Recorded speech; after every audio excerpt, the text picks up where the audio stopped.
સ્વાધ્યાય ટીવી.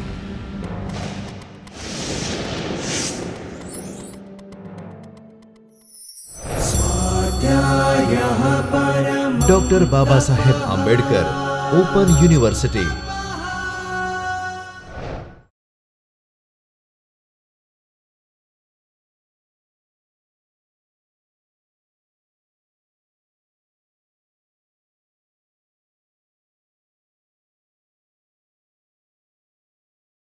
આજે આપણે સ્ત્રીઓની વિવિધ 3 પ્રકારની સામાજિક સમસ્યાઓ જે છે, જે એના જેન્ડર સાથે સંકળાયેલી છે, એ બળાત્કારની સમસ્યા, આત્મહત્યાની સમસ્યા અને એના ઉપર થતી કૌટુંબિક હિંસા એ વિશેની વાત કરીશું. પહેલા સેશનમાં આપણે આત્મહત્યા અને બળાત્કાર વિશેની ચર્ચા કરીશું. એમાં બળાત્કાર શું છે, બળાત્કારનો અર્થ શું છે, એનું પ્રમાણ શું છે, એના પ્રકારો કયા છે, બળાત્કારના કારણો કયા છે, એના પરિણામો કયા છે અને આ દૂર કરવા માટે આપણે શું કરી શકીએ એ વિશેની ચર્ચા કરીશું. અત્યારે આપણે જોઈશું તો ગુજરાત અને ગુજરાત સિવાયના રાજ્યોમાં બળાત્કારનું પ્રમાણ એટલું બધું વધી ગયું છે અને આ બળાત્કાર એ પુરુષો દ્વારા સ્ત્રી ઉપર થતી એક મહત્વની બાબત છે. આપણે સૌથી પહેલાં એનો અર્થ જોઈએ તો બળાત્કાર જે છે એ સ્ત્રીઓના શોષણ, એની અસમાનતા, એની સાથે સંકળાયેલી એક મહત્વની સામાજિક સમસ્યા છે. એટલે બીજી રીતે જો આપણે જોઈએ તો બળાત્કાર એટલે પુરુષ દ્વારા સ્ત્રી ઉપર બળજબરીનો આચરવામાં આવતો જાતીય સંભોગ. આમાં બળજબરીપૂર્વકનો જાતીય સંભોગ એ મહત્વની બાબત છે. એટલે એમાં ઈચ્છા, અનિચ્છા આ બધી બાબતમાં ઈચ્છા કરતાં અનિચ્છા, અને એ પણ આપણે જો એની ડેફિનેશનમાં જોઈએ કે rape is not only sexual motivated, it is weapon of power. એટલે જ્યારે સ્ત્રી અને પુરુષના સંબંધોની વાત આવે છે ત્યારે પુરુષ પ્રધાનતા જે છે, પુરુષના જે મસલ્સ પાવર છે, એનું સ્ત્રી ઉપરનું એક આક્રમણ, અને એ એક એવું ફિઝિકલ વાયોલન્સ છે કે એનાથી સ્ત્રીઓને ફિઝિકલ તો નુકસાન થાય છે જ, પણ એના કરતાં વધારે એને જે મેન્ટલ ટોર્ચર થાય છે એ બહુ જ મહત્વની બાબત છે. અને આ એક એવી સિસ્ટમેટિક રીત છે કે જેને લીધે સ્ત્રીઓને એક સ્ત્રી તરીકે કેવી રીતે નાબૂદ કરી શકાય એવી એક બાબત એમાં સમાયેલી છે. એકચ્યુઅલી તો બળાત્કાર જે છે એ ભારતના સંદર્ભમાં જો આપણે જોઈએ તો એક ગુનાહિત વર્તન છે, અને આ ગુનાહિત વર્તન એ માત્ર આપણા દેશમાં જ નથી જોવા મળતું, પણ દેશ વિદેશમાં પણ આનું પ્રમાણ એ બહુ મોટા પાયે જોવા મળે છે. દાખલા તરીકે આપણે વિભિન્ન દેશોમાં 1 લાખની વસ્તીએ બળાત્કારનો જો દર જોઈએ તો અમેરિકામાં 26નું પ્રમાણ છે, ઇંગ્લેન્ડમાં 5.5નું, ફ્રાન્સમાં 2.88નું, કેનેડામાં 0.8, જાપાનમાં 3.3, આયર્લેન્ડમાં 1.26 અને ભારતમાં 0.56 છે.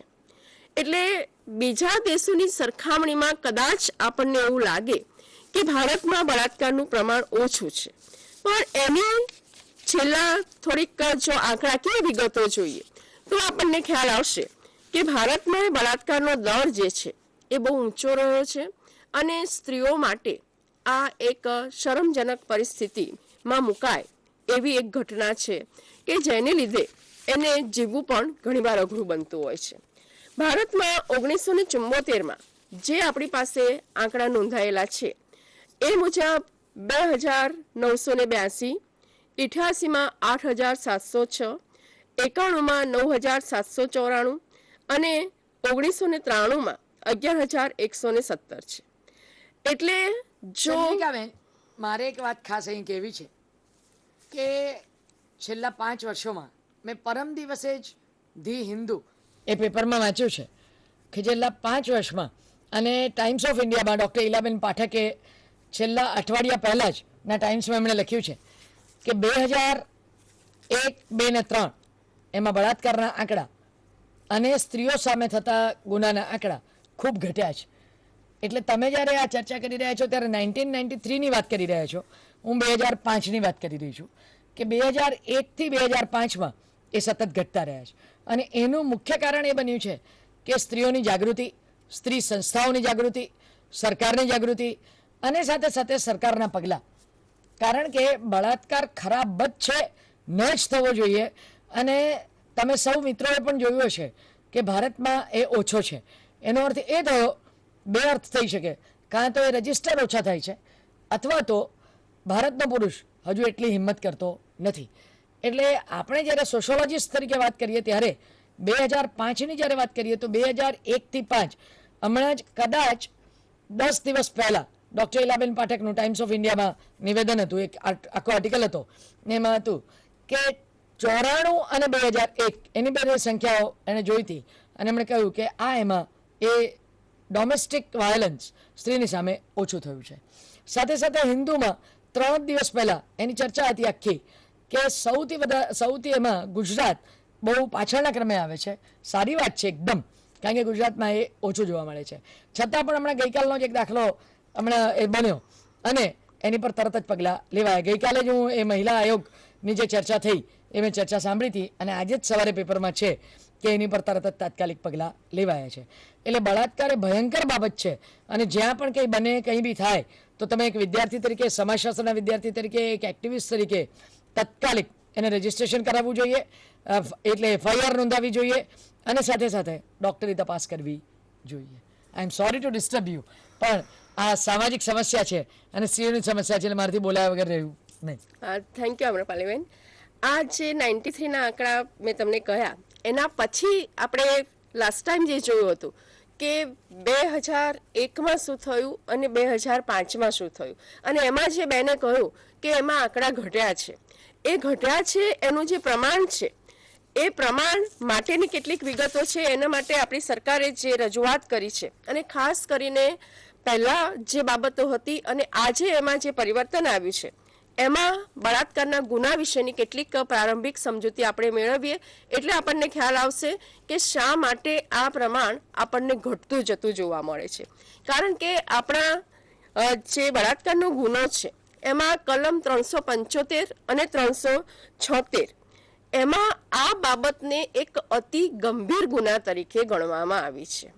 એટલું જ નહીં, જ્યારે એની ડેફિનેશનમાં જ એવું કીધું છે કે જ્યારે આવું કાર્ય એની ઈચ્છા વિરુદ્ધનું હોય, કે પહેલાં તો આ ઈચ્છા જોવામાં જ નહોતી આવતી, જ્યારે ઈચ્છા વિરુદ્ધનું હોય અથવા તો આવું કાર્ય એની સંમતિ વિનાનું હોય, એટલે જેના પર બળાત્કાર થયો છે એની કોઈ સંમતિ ન હોય, અથવા તો જો એની સંમતિ સાથેનું હોય અને એની સંમતિ એને અથવા તો જેના હિત છે એવી વ્યક્તિના મૃત્યુના ભયમાં અથવા તો ઈજાના ભયમાં મૂકવેલી હોય, અથવા તો એની સંમતિ સાથેનું હોય એવું કરનાર વ્યક્તિ જાણતો હોય કે તેણીનો પતિ નથી અને સ્ત્રી માનતી હોય કે તે પર પુરુષ પોતાનો પતિ છે. જો એની સંમતિ સાથેનું હોય પણ તે અસ્વસ્થ મનની હોવાને કારણે અથવા તો એની કોઈ કેફી પદાર્થની અસર હોવાને કારણે એની સંમતિ આપવાને કારણે સક્ષમ હોય, અથવા તો જ્યારે એ સ્ત્રી 16 વર્ષની નીચેની વયની હોય ત્યારે એવું કાર્ય એની સંમતિથી કર્યું હોય કે સંમતિ વિના કર્યું હોય. એટલે આપણે ત્યાં બળાત્કારનું જે પ્રમાણ આંકડાકીય રીતે ઘટ્યું છે એમાં બેને કહ્યું એમ કે આપણી જે ડેફિનેશન કરવામાં આવી એમાં પહેલાં જે 1 કે 2 પરિસ્થિતિ હતી એને બદલે એને વધારે ને વધારે સ્પષ્ટ કરવામાં આવ્યું અને એને લીધે જે નોંધણી હોય એ નોંધણીમાં આમાંથી કોઈ પણ બાબત હોય એ બાબત સાથે એ ઘટના કેટલી સુસંગત છે એ જોવામાં આવે છે. પણ હજુ એટલું તો ચોક્કસ સ્વીકારવામાં આવે છે કે બળાત્કારનો જે ગુનો છે એ ગુનો કરવા માટે પુરુષ લિંગની સ્ત્રીની યોનિમાં પ્રવેશ થવો જરૂરી છે. પછી એ પ્રવેશ ગમે તેટલો હોય.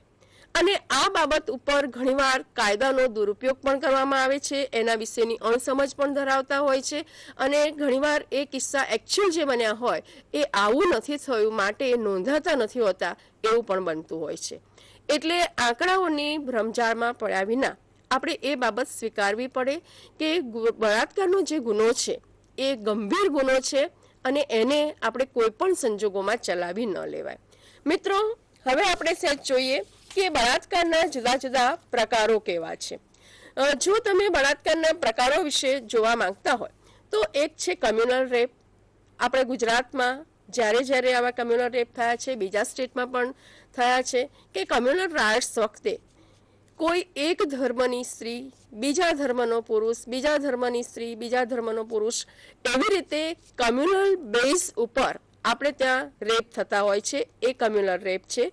બીજો છે ગેંગ રેપ, કે ઘણીવાર આખોને આખા જે ગ્રુપ છે એ ગ્રુપ કોઈ એક્સ કે વાય વ્યક્તિ ઉપર બળાત્કાર કરતા હોય છે ને આપણે ત્યાં આવા ગેંગ રેપના કિસ્સાઓ ઘણા નોંધાયેલા છે. ત્રીજો છે પોલિટિકલ રેપ, કે ઘણીવાર જેની પાસે પોલિટિકલ પાવર છે, જેની પાસે એ પ્રકારની સત્તા છે, એ આ પ્રકારનો ગુનો આચરે છે અને એ ગુનો ઘણીવાર નોંધાતો પણ નથી હોતો. રેપ ઓફ માઇનર્સ, કે ઘણીવાર કોઈ મોટો સમૂહ હોય ત્યાં નાના સમૂહ અથવા તો લઘુમતી સમૂહ હોય એની સ્ત્રી ઉપર પોતાની સત્તા, જમીન, પાવર વગેરેને લીધે આ પ્રકારની બાબત આચરવામાં આવતી હોય છે, એટલે એ રેપ ઓફ માઇનર્સ તરીકે ઓળખવામાં આવે છે. આપણે જોયું કે ડેફિનેશનમાં પણ કહ્યું છે કે ઘણીવાર બાળ લગ્ન થઈ ગયા હોય અથવા તો લગ્ન પછી પણ સ્ત્રીની ઈચ્છા વિરુદ્ધનું એની સાથેના સંબંધો રાખવા એ મેરિટલ રેપ છે. આર્મીમાં પણ આપણે આ વિષયથી બાકાત નથી રહી શકતા. ઇન્સ્ટિટ્યુશનલ રેપ, જે આઉટસાઇડ ધી હોમ આપણને જોવા મળે છે, કે જે બોસ હોય અથવા તો એનાથી જે ઉપરી હોય એવી રીતે સંસ્થામાં ઘણીવાર આવા રેપના કિસ્સા બનતા હોય છે. અને જે લોકો ઇકોનોમિકલી ડિપેન્ડન્ટ સર્કમસ્ટન્સીસ એવા આવે કે જેને આર્થિક રીતે કોઈ કમાવાનું સાધન જ ન હોય અને આવી પરિસ્થિતિનો ભોગ બને અને એમાંથી એને પૈસા મળે, એમાંથી ધીમે ધીમે એ વેશ્યાવૃત્તિ તરફ વળે, એવી પણ આપણને જોવા મળતું હોય છે. બીજી રીતે જો આપણે એના પ્રકારો જોઈએ તો 3 જોવા મળે છે. એક ક્રોધજન્ય, બીજો શક્તિ પ્રદર્શક અને ત્રીજું જાતીય પ્રેરિત. જે ક્રોધજન્ય રેપ છે એમાં કોઈ વ્યક્તિ એકાએક ગુસ્સામાં આવી જાય છે, જે રામ આહુજાએ 3 પ્રકારો દર્શાવ્યા છે, અને એ પોતે ગુસ્સામાં ને ગુસ્સામાં એવું કૃત્ય કરી બેસે છે કે જેમાં એને પોતાને ભાન નથી રહેતું હોતું. કેટલાક લોકો સ્ત્રીઓ ઉપર પોતાની શક્તિ પ્રદર્શિત કરવા માટે બળાત્કાર કરતા હોય છે અને કેટલાક લોકોનું માનસ એવું હોય છે કે જે પોતે કોઈ સ્ત્રીને એકાંતમાં જોવે, એકલી જોવે, નબળી છે એવી રીતે જોવે અને એનામાં જે સેક્સ્યુઅલ વૃત્તિ ડેવલપ થતી હોય છે એ જાતીય પ્રેરિત બળાત્કાર કહેવામાં આવે છે. તો મિત્રો, તમને એ ખ્યાલ આવ્યો હશે કે બળાત્કાર જે છે એ કોઈ એક પ્રકારે આપણને જોવા નથી મળતા, પણ 8 થી 9 પ્રકારે આપણને બળાત્કાર જોવા મળે છે. હવે આ જ્યારે બળાત્કાર થાય છે ત્યારે આપણે ભારતના સંદર્ભમાં જુદા જુદા જે આ વિશેના અભ્યાસો થયા છે અને એ અભ્યાસોમાંથી આપણને કેટલીક બાબતો બહુ સ્પષ્ટ રીતે જોવા મળે છે કે ભારતના જુદા જુદા અભ્યાસોમાંથી આપણને એ જોવા મળે છે કે બળાત્કાર માટે કોઈ એક કારણ નથી હોતું. બળાત્કાર માટે એક કરતાં વધારે કારણ જવાબદાર હોય છે અને એ કારણોને જો આપણે મુખ્યત્વે જુદા જુદા કારણોના સંદર્ભમાં જોઈએ તો નિકોલસ ગોય એ સાયકોલોજિસ્ટ અને એ સાયકોલોજિસ્ટે જે રજૂઆત કરી છે એમાં એમણે એ કીધું કે બળાત્કાર જે છે એ એક આક્રમકતાનો ગુણ ધરાવે છે. એ બળાત્કારને કહે છે કે માનવીનો જ્યારે પોતાના સ્વભાવ ઉપરનો કંટ્રોલ નથી રહેતો અથવા તો એને પોતાને એવી કંઈક નીડ ઊભી થાય છે કે જેને લીધે એની માનસિક પરિસ્થિતિ કાબૂમાં નથી રહેતી, ત્યારે એ બળાત્કાર કરે છે. એ એનું સાયકોલોજીકલ રીઝન છે, એનામાં એવી વૃત્તિ હોય છે, ઘણામાં પડપીડન વૃત્તિ હોય છે, તો એને લીધે એવી રજૂઆત કરે છે. તો જો બીજી બાજુ આપણે પ્રોફેસર આનંદ ગ્રોવરનો સ્ટડી જોઈએ તો એમાં એ એવું કહે છે કે વ્યક્તિ પોતે જ્યારે બળાત્કાર કરે છે ત્યારે એ સ્ત્રીને સમાજની એક હીન નજરે જોવે છે. આ તો અબળા છે, આના ઉપર આપણે આવું કૃત્ય કરી શકીએ.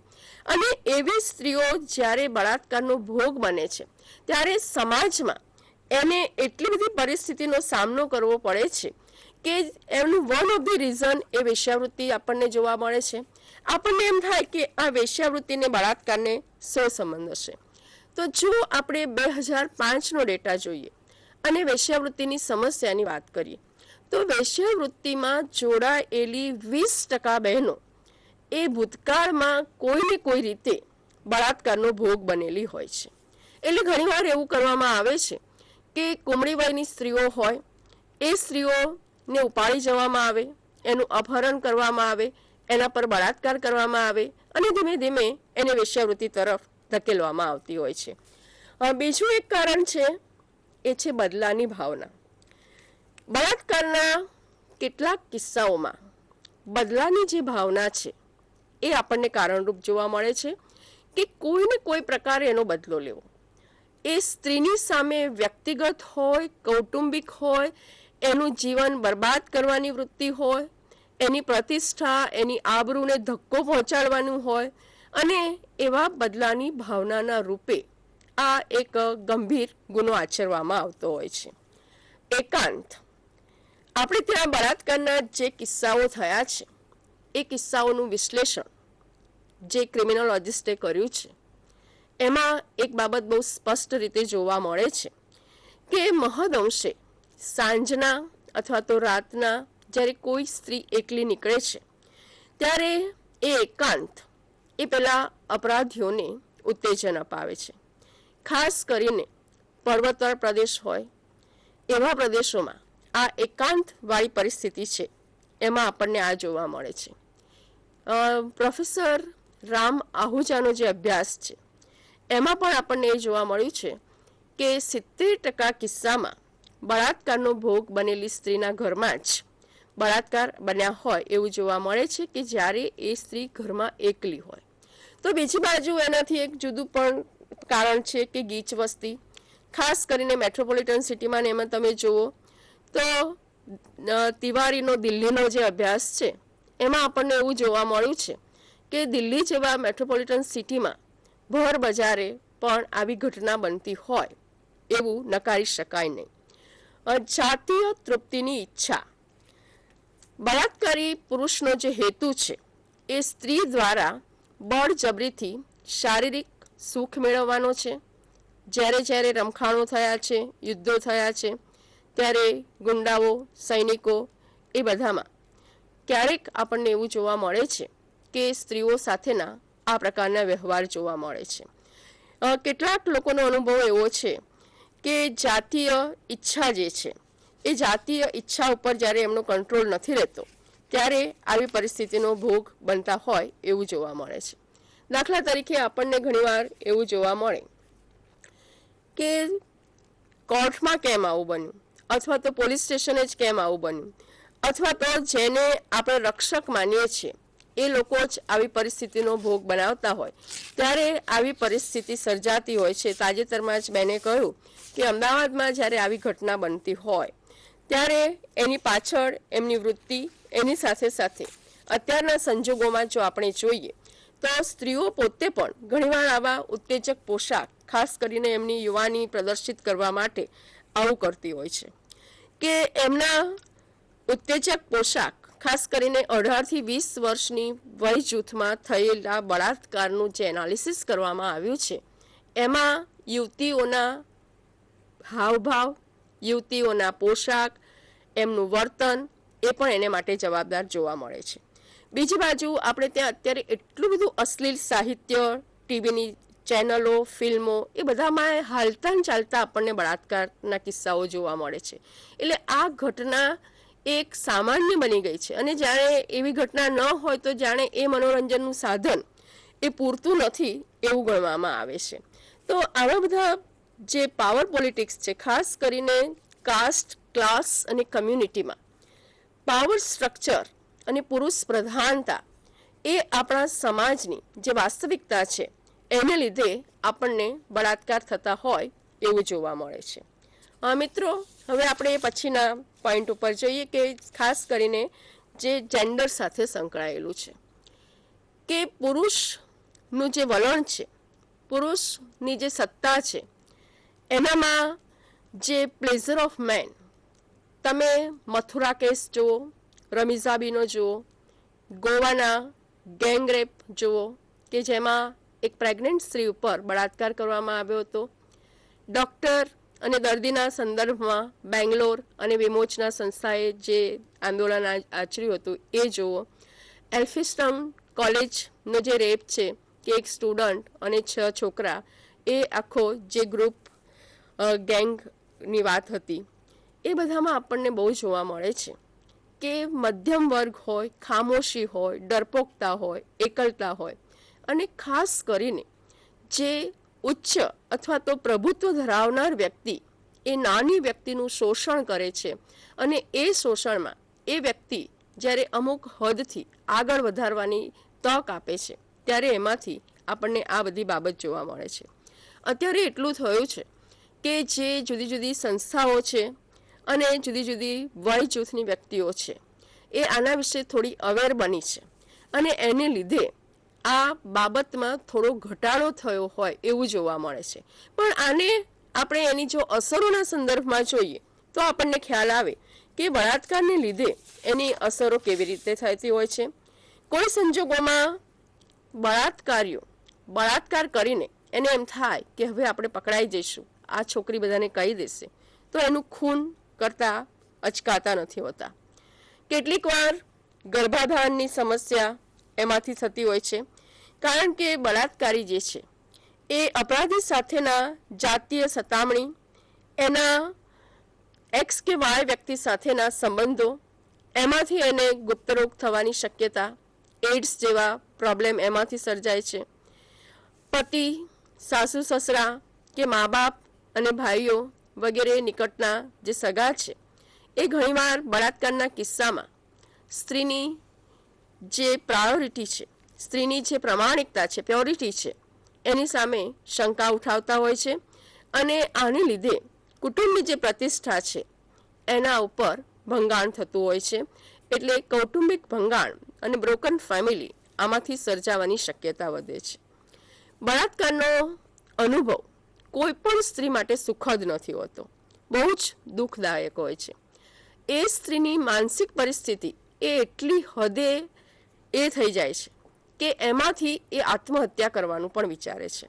તમને એ પણ ખ્યાલ હશે કે થોડા વખત પહેલાં અમદાવાદમાં જે બીજલ બળાત્કાર કેસ થયો, અને એમાં એ છોકરીની માનસિક હાલત એટલી બધી બગડી ગઈ કે એને સુસાઇડ કરવો પડે. એટલે માનસિક રીતે એ સ્ત્રીઓ એટલી બધી પડી ભાંગે છે કે એને પછી જીવન જીવવા જેવું લાગતું નથી હોતું. એટલે આ પરિતાપમાંથી એને આપણે મુક્ત કરાવવી જોઈએ. આ ઉપરાંત સમાજનું જે દબાણ છે એ સમાજનું દબાણ એના ઉપર વધતું જતું હોય એવું જોવા મળે છે. તો તમને ખ્યાલ હશે કે ગયા વખતે આપણે સામાજિક સમસ્યાની વ્યાખ્યા આપી હતી. એ સામાજિક સમસ્યામાં આપણે જોયું હતું કે કોઈ પણ એવી પરિસ્થિતિ જે સમાજની નોંધપાત્ર સંખ્યાને અસર કરતી હોય એના અનિચ્છનીય પરિણામો હોય. આપણે એ પણ જોઈએ છીએ અહીંયા કે બળાત્કારના પરિણામો સમાજમાં ઈચ્છનીય નથી હોતા પણ અનિચ્છનીય હોય છે. તો આપણે સામાજિક સમસ્યાનું પાછું લક્ષણ તમે જુઓ કે એને દૂર કરી શકાય એવી લોકો માન્યતા સેવે છે, અને આ માટે કંઈક ઉપાયો માટે સામૂહિક પગલાં લે છે. આપણે પણ બળાત્કારના ઉપાય માટે સજ્જ રહેવાનું છે, અને આ માટે જો આપણે જોઈએ તો કાનૂની ઉપાય છે આપણી પાસે.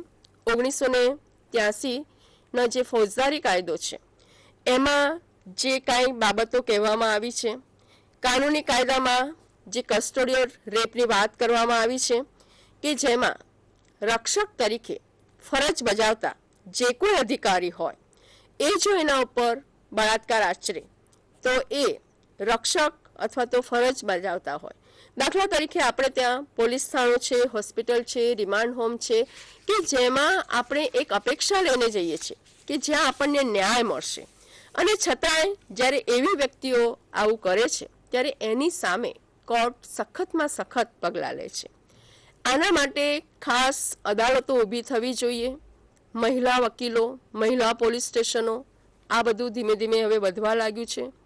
બળાત્કારની વ્યાખ્યામાં જ્યાં જ્યાં શક્યતા લાગી છે ત્યાં આપણે અગાઉ જોયું કે ગુજરાતની, ભારતની જે સ્ત્રી સંસ્થાઓ છે એ સ્ત્રી સંસ્થાઓએ સામૂહિક પ્રયત્નો દ્વારા ઉચ્ચ કક્ષાએ આ અંગેની માંગણી કરી છે, અને બળાત્કારમાંથી કેવી રીતે ઉગારી શકાય સ્ત્રીઓને, એનું પુનઃસ્થાપન એક સામાન્ય વ્યક્તિ તરીકે કેવી રીતે કરી શકાય એ માટેના પ્રયત્નો કર્યા છે.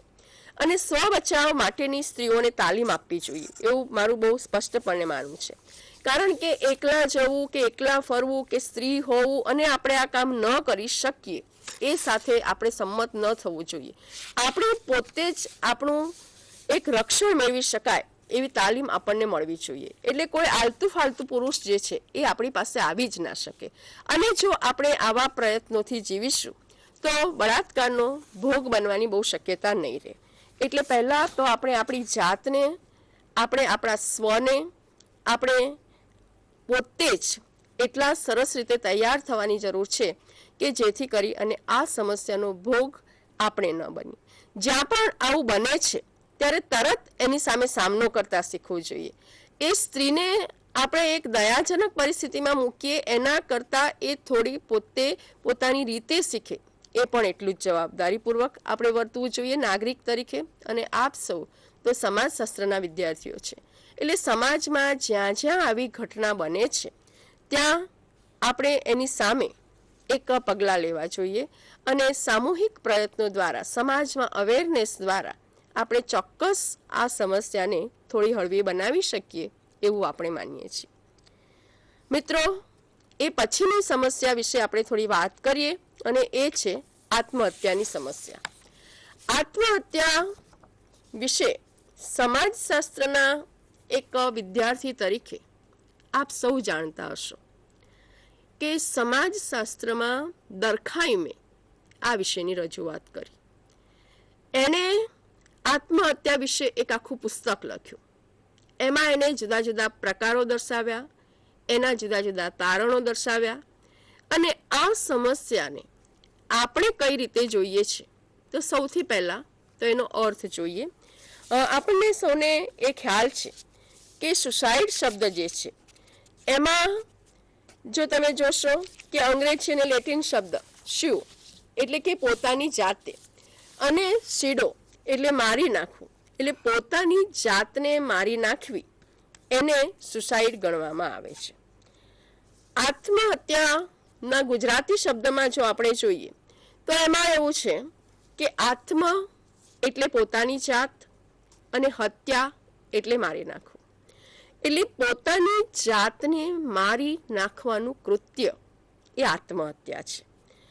આપણને એ થાય કે એલ્વિન સ્ટેન્જલે જે વ્યાખ્યા આપી છે કે આત્મહત્યા એ પોતાની જાતને નાશ કરવાના હેતુથી સભાનતાપૂર્વક પ્રાણઘાતક કૃત્ય છે. એમાં 3 બાબતો મહત્વની છે. એક તો એ છે કે આત્મહત્યા એ પ્રેરિત કૃત્ય છે. બીજું એ છે કે આત્મહત્યા એ સભાનતાપૂર્વકનું કૃત્ય છે. અને ત્રીજું એ છે કે આત્મહત્યા પાછળ પોતાની જાતનો નાશ કરવાનો જે હેતુ હોય છે એ એમાં મહત્વનો છે. હવે જ્યારે આપણે એવું કહીએ છીએ કે આત્મહત્યા એ પ્રેરિત કૃત્ય છે ત્યારે આપણને એ ખ્યાલ આવે છે કે પોતાની જાતનો નાશ કરવા માટે કોઈ આપણને પ્રેરણા આપે છે. સ્ત્રીઓના સંદર્ભમાં જો આપણે જોઈએ તો કેટલાય કિસ્સા એવા બન્યા છે, ખાસ કરીને જો આપણે દહેજના મૃત્યુના સંદર્ભમાં જોઈએ તો દહેજને લીધે મૃત્યુ પામનાર જે સ્ત્રી છે એનું મોત એ સ્વાભાવિક નથી, પણ એ પ્રેરિત કૃત્ય છે. એ સભાનતાપૂર્વકનું કૃત્ય છે. અને એ સભાનતાપૂર્વકનું જે કૃત્ય છે એમાં એને પોતાને સમક્ષ 2 વિકલ્પો હોય છે. કાં તો એ દુઃખમય રીતે જિંદગી જીવવા માટે તૈયાર થાય છે અથવા તો એ આત્મહત્યા કરનારી વ્યક્તિને પોતાની જાતને મારી નાખવાનો નિર્ણય લે છે. 1950માં અને 2005માં જો તામિલનાડુની વાત કરીએ, ગુજરાતની વાત કરીએ તો ગુજરાતમાં અત્યારે જે વ્યક્તિગત રીતે અને જે સામૂહિક રીતે આત્મહત્યાના કિસ્સા વધતા જાય છે એ કિસ્સા જોતા આત્મહત્યા એ બહુ મોટી સામાજિક સમસ્યા આપણને જોવા મળે છે. અને એના જે જુદા જુદા કારણો છે એ કારણો તરફ જો આપણે જોઈએ તો આત્મહત્યા એ એક કરતાં વધારે કારણોથી સર્જાતી હોય એવું જોવા મળે છે. દાખલા તરીકે દહેજ પ્રથા અને અધિલગ્ન પ્રથા, બાળ લગ્ન અને વડીલ યોજિત લગ્ન, કુટુંબમાં તાણ અને તંગદિલી ભર્યા સંબંધો, આર્થિક બોજો અને સ્ત્રીનું આર્થિક પરાવલંબન, વ્યક્તિવાદ અને સ્વમાનની ભાવના, બળાત્કાર અને કુંવારું માતૃત્વ, ભૌતિકવાદની ઘેલછા, સામાજિક સુરક્ષાનો અભાવ, છૂટાછેડા, ભગ્ન કુટુંબ, માનસિક કારણ અને સમૂહ માધ્યમો. આ બધા કારણો એવા છે કે જેમાં ઘણીવાર એવું બનતું હોય છે કે મમ્મી પપ્પાને એમ થાય કે આપણે આપણી દીકરીને ઉચ્ચ અને કુળવાળ કુટુંબમાં પરણાવીએ અને આમાં પછી મૂર્તિઓ મેળવે અને કેટલાક પ્રશ્નો ઊભા થતા હોય છે. એની જાત જાતની અપેક્ષાઓ હોય છે. આ અપેક્ષા આપણે સંતોષી નથી શકતા અને એને લીધે એક નજીવાત કારણસર એ નવવધુને એટલો બધો ત્રાસ આપવામાં આવે, એટલી બધી રજૂઆત કરવામાં આવે કે એમાંથી પછી એ આત્મહત્યા કરે છે. ઘણીવાર દહેજને લીધે એના સાસુ સસરા એવું માને છે કે આ આપણી એક મૂડી છે, આવકનું સાધન છે, એટલે એને મેણા ટોણા મારીને તું આજે આ લઈ આવ, આજે તે લઈ આવ, એની અવગણના કરે, એને ત્રાસ આપે અને પછી એવી પરિસ્થિતિ થાય કે જેમાંથી એ આત્મહત્યા તરફ દોરે છે. જુદા જુદા રાજ્યોની જે આંકડાકીય માહિતી છે એમાં આપણને બહુ સ્પષ્ટ રીતે જોવા મળ્યું છે કે દેશભરમાં આજે હજારોની સંખ્યામાં આ આત્મહત્યાના કિસ્સા વધતા જાય છે. ઘણીવાર એવું બને છે કે વડીલો સ્વપસંદગીના આંતરજ્ઞાતીય આંતરધર્મીય લગ્નને પ્રાધાન્ય નથી આપતા અને એને પછી એક્સ કે વાય વ્યક્તિ સાથે પરણાવી દેવામાં આવે છે અને એની એ પછી અશક્તિ હોય છે. કેટલીક જગ્યાએ તો બાળ લગ્ન થાય, એ બાળ લગ્નને લીધે કજોડા લગ્ન સર્જાય અને એમાંથી આ પરિસ્થિતિ સર્જાતી હોય છે. તો કુટુંબમાં આર્થિક તાણ અને તંગદિલી ભર્યા સંબંધો, એ કુટુંબ પોતે જ એના માટે સંમત ન થતું હોય, એમને એવું થાય કે આ પરિસ્થિતિ જે છે એ પરિસ્થિતિ એ જીવવા લાયક નથી. એ વ્યક્તિને પોતાને એમ થાય કે આપણે આ બાબત સાથે સ્વાવલંબન કરી શકીએ એમ નથી. તો એ તાણ, એ તંગદિલી એને માનસિક અસ્વસ્થતા સૂચવે છે, એટલે મનની તંગ પરિસ્થિતિ સૂચવે છે. એમાંથી ચિંતા, ગુસ્સો, ઈર્ષા, દ્વેષ, તાણ એ બધું સર્જાય છે. ડૉક્ટર નીરાબેન દેસાઈના અભ્યાસમાં આપણને એ જોવા મળ્યું છે કે આત્મહત્યામાં સ્ત્રીને યાતનાનો એટલો બધો શ્રમ કરવો પડે છે કે એને એમ થાય કે હવે આ કરતાં આ પરિસ્થિતિમાંથી મુક્તિ મેળવી દેવી અને પછી એ આત્મહત્યા તરફ જતી હોય છે. આર્થિક બોજો અને સ્ત્રીનું જે આર્થિક પરાવલંબન છે કે ઘણીવાર એવું બને છે અને આપણો જો ICSSRનો રિપોર્ટ તમે જુઓ તો એમાં પણ આ જોવા મળ્યું છે કે રાષ્ટ્રીય સમિતિ એ વધતા જતા આર્થિક બોજને આજે આપણે જોઈએ કે દેવાને લીધે આખું કુટુંબ નાબૂદ થઈ જાય છે. બીજી બાજુ ભૌતિકવાદ વધ્યો છે, એમને એમ થાય છે કે અમે એકદમ પૈસાદાર થઈ શકીએ. એટલે આ બધી બાબતને લીધે સ્ત્રીઓને હંમેશા આર્થિક તંગદિલી અનુભવવી પડે છે અને બીજી બાજુ એને સામાજિક સુરક્ષાનો અભાવ હોય છે. એટલે સ્ત્રીઓનું ચારિત્ર અમુક હદ સુધી સલામત રહે, પછી અપહરણ થાય, છેડતી થાય, બળાત્કારના કિસ્સા થાય અને એવી સ્ત્રીને પછી કાંઈ માર્ગ ન મળે તો એ આત્મહત્યા તરફ જતી હોય એવું આપણને જોવા મળે છે. જે સ્ત્રીઓએ છૂટાછેડા લીધેલા છે એ સ્ત્રીઓ વધારે આત્મહત્યા કરે છે, કારણ કે એને લીધે જે માનસિક રીતે અસર થાય છે, એની જે પ્રતિષ્ઠા ભંગ થાય છે, એનું જે જીવન અસહ્ય બને છે, એને જે નકારાત્મક બાબતો સહન કરવી પડે છે અને એમાંથી એનો જે જીવનનો માર્ગ છે એ આર્થિક અને સામાજિક રીતે અસલામતી ભર્યો બને છે અને એ અસલામતી સ્ત્રીઓને આત્મહત્યા તરફ લઈ જાય છે. વ્યક્તિવાદ અને સ્વમાનની જે ભાવના છે એ પણ કેટલીક અંશે આત્મહત્યા માટે જવાબદાર છે. અત્યારે વ્યક્તિ જ મહત્વની છે એટલે એને પેલી કૌટુંબિક જે હૂંફ હોય એ ગુમાવી બેસે છે. વાત વાતમાં કોઈનું અપમાન કરવાનું હોય, વિરોધ કરવાનો હોય, વ્યક્તિ સ્વાતંત્ર્યની ભાવના હોય, એનામાં સહિષ્ણુતા, ત્યાગ ભાવના, પરાર્થવાદીપણું ઓછું થતું હોય, તો એવા સંજોગોમાં નિરા દેસાઈએ એવું કીધું છે કે ધીમે ધીમે આપણને આત્મભાન થતું જાય છે કે વ્યક્તિનું પોતાનું પણ એક વ્યક્તિત્વ છે. એટલે વર્તમાન નારી એ નિષ્ક્રિય જીવન જીવવા નથી માંગતી, એને મુક્તિ મેળવવી છે. અને એ મુક્તિ, એ વ્યક્તિવાદ એ ઘણીવાર પોતાની ઈચ્છા મુજબનો પરિપૂર્ણ ન થતા એ આત્મહત્યા તરફ દોરાય છે. તો આવા બધા કારણો ઉપરાંત જે વ્યક્તિને એમ લાગે છે કે હું કરું એનાથી જો બીજાને સુખ મળતું હોય, જે દરખાએ મેં કહ્યું છે કે એનોમિક સુસાઇડ, જેને જે પરિસ્થિતિમાં રહેવા માટે ટેવાયેલા હોય એનાથી વિરુદ્ધની પરિસ્થિતિ સર્જાય. તો દરખાએ મેં જે 3 પ્રકારો દર્શાવ્યા છે કે ઘણીવાર વ્યક્તિને પોતાને એવું લાગે છે કે જીવન જીવવા જેવું નથી, તો એ અહમવાદી સુસાઇડ કરે છે, મારું કોઈ આ દુનિયામાં નથી એવું એ માને છે અને એને માટે આ માર્ગ લે છે. તો બીજી બાજુ આપણને એવું પણ જોવા મળે છે કે છોકરી માટે મા મૃત્યુ પામતી હોય, છોકરા માટે મા મૃત્યુ પામતી હોય, અને એવી પરિસ્થિતિમાં એ પરાર્થવાદી આત્મહત્યા કરે છે અને એનોમિક સુસાઇડ પણ થાય છે. અત્યારે આપણને એનોમિક સુસાઇડના કિસ્સા ભારતના સંદર્ભમાં વધારે જોવા મળે છે. અને સાયકોલોજીકલ, કે આપણે એક થોડું દુઃખ આવ્યું એટલે આત્મહત્યાનો માર્ગ અપનાવવો એવું કંઈ બહુ મહત્વનું નથી હોતું.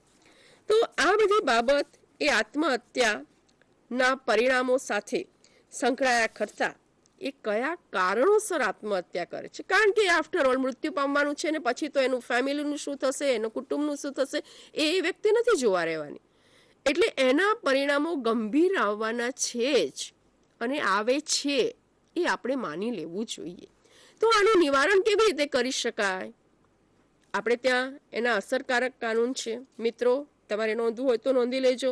1929માં બાળ લગ્ન, 54નો સ્પેશિયલ મેરેજ એક્ટ, 1961માં દહેજ પ્રથા, 1955માં હિન્દુ લગ્ન ધારો, 1956માં વારસા ધારો, 1971માં ગર્ભપાતનો કાનૂન. અને આ બધામાં જો આપણે જોઈએ તો કેટલા બધા કાનૂન એવા છે કે જે સ્ત્રીઓને રક્ષણાત્મક બાબતો ઉપર ભાર મૂકે છે. અને એ બાબત જો કરવામાં આવે અને એક કાનૂનનો અસરકારક રીતે જો અમલ કરવામાં આવે તો મને લાગે છે કે સ્ત્રીઓની જે આ સામાજિક સમસ્યા છે એ હળવી કરાવી શકાય. પણ માત્ર કાનૂન આપણે ત્યાં અસરકારક રહ્યો નથી અને અસરકારક રહેવાનો નથી. તો આપણે શું કરી શકીએ આને માટે?